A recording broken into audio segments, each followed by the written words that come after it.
High school students and staff have made an extraordinary effort to give one of their own a night he will never forget.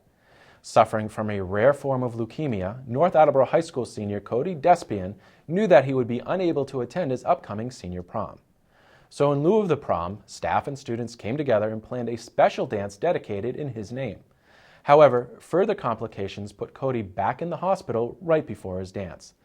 Undeterred by the changing circumstances, organizers decided that if Cody could not attend the prom, they would take the prom to him. Using a smartphone and tablet, organizers live-streamed the event to Cody as he lay in bed at Providence Hospital. We spoke with Educational Consultant Rick Vernon to learn more about this amazing story.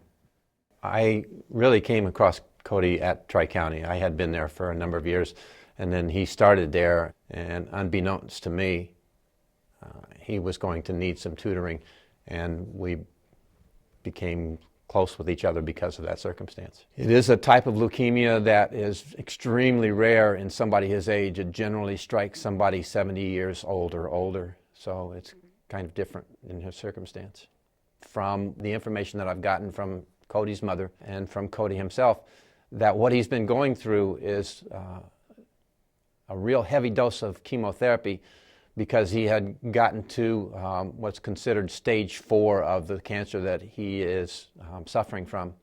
And that stage 4 is not conducive to bone marrow transplant, which is what he really needs to have. What the hospital did was they decided that they would give him this extra dose of chemotherapy, and actually under surgery they put in a port so they could do this every day. And it looks like the bone marrow transplant is probably going to take place sometime in March, and he's going to be moved to Boston Children's Hospital, and it's going to be done in concert with Dana-Farber. So it'll be a combination of Dana-Farber and Boston Children's Hospital. They were pretty certain that Cody was going to miss the prom when it actually was going to happen.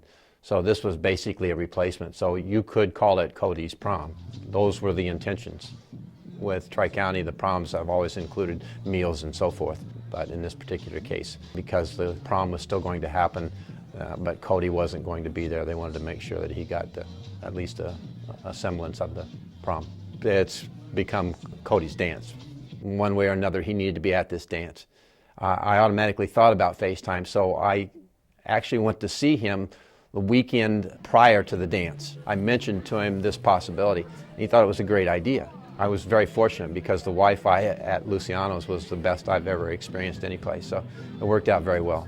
When we set this up to broadcast, Cody was in the hospital, and so his end of the broadcast was from Hasbro Children's Hospital in Providence. He was using his iPhone from his bed. He was actually in his bed with his hospital Johnny on and everything. The only issue I had was trying to find a big enough screen so people wouldn't have to gather around my iPad. And Cody was the one who arranged that because he had a very good friend who was a DJ. He mentioned to Cody that he had a flat screen TV that would work out perfectly, and it did. I brought my HDMI cable and connected everything to the TV. And the only issue at that point was because it was coming from Cody's phone, it was just a little bit of a narrow set in the middle of that screen. But it worked out perfectly because everybody had a chance to come up and talk to Cody and see him, and pretty much live. It was almost like he was there. So at 8:30, I started making sure that the connection was going to be made, and I contacted him, and he said, yeah, I'm ready. So when we set up the connection, I believe it was Brianna, his girlfriend, who decided that it might be a good idea just to set people up in a line to give everybody a chance to individually speak with Cody and give him well wishes and everything. And that's exactly what occurred. It's almost like it was automatic. I didn't hear her give any instructions or anything. It just sort of happened. She's the one who arranged that. She's the one who organized it. He had an individual conversation with everybody at Luciano's in Rentham. We decided that before he went offline, which he was going to need to do before too long. He'd been on for about an hour, pretty long time for somebody that's sitting in the hospital under his condition. We decided that we would disconnect the iPad from the screen, but the connection was still there because it's Wi-Fi. It had nothing to do with the TV screen other than everybody being able to see him. I thought it might be a good idea if Brianna, his girlfriend, after the disconnection, took the iPad and almost like dancing with Cody, she would hold onto the iPad and dance to the music as it was going on. And that ended up quite a touching scene. as she had been dancing with the iPad for a little while, Mark Spillane, who teaches mostly the younger kids in carpentry, but he's established quite a relationship with Cody. He wanted to share in this little contact here, so what he did was he held onto the iPad as if he was the other end of the dance and started dancing with Brianna, who was still in Cody's vision with the iPad in his hands. And it was even more touching than what had preceded it.